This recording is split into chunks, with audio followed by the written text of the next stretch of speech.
అందరి చేత ఈరోజు వెలివేయబడిన వ్యక్తిగానే ఉంటే, అందరి చేత త్రోసివేయబడిన వ్యక్తిగానే ఉంటే, నీలో ఏ సమస్య ఉందో, నీలో ఏ బాధ ఉందో, నీలో ఏ రోగం ఉందో, నీలో ఏ ఆవేదన ఉందో, నీలో ఏ దుఃఖం ఉందో, నీలో ఏ కన్నీరు ఉందో, నీలో ఏ సమస్య ఉందో నాకు తెలియదు గాని కుష్ఠు రోగి సైతం యేసయ్య పాదాల చెంతకొస్తే,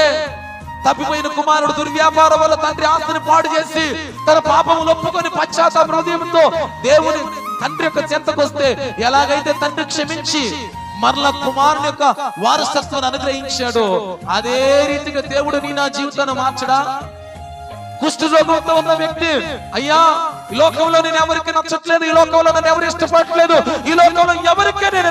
నచ్చని పరిస్థితుల్లో ఉన్నా, నీకు కనుక ఇష్టమైతే నన్ను శుద్ధినిగా చేయమంటే ఆయన అంటాడు, లోకం త్రోసేసిన రీతిగా ఆయన త్రోసేసేవాడు కాదు, లోకం నిరాకరించిన రీతిగా నిరాకరించేవాడు కాదు, లోకం నిన్ను ఒంటరి చేసిన రీతిగా, లోకం నిన్ను వెలివేసిన రీతిగా వెలివేసే దేవుడు కాడాయన.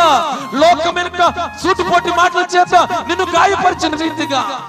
లోకం నిన్ను ఒంటరి చేసి అనాథగా వదిలేసిన రీతిగా నువ్వు నమ్మిన దేవుడు, ఏ ప్రభునైతే విశ్వసించవో ఆయన వదిలేసే దేవుడు కాడాయన.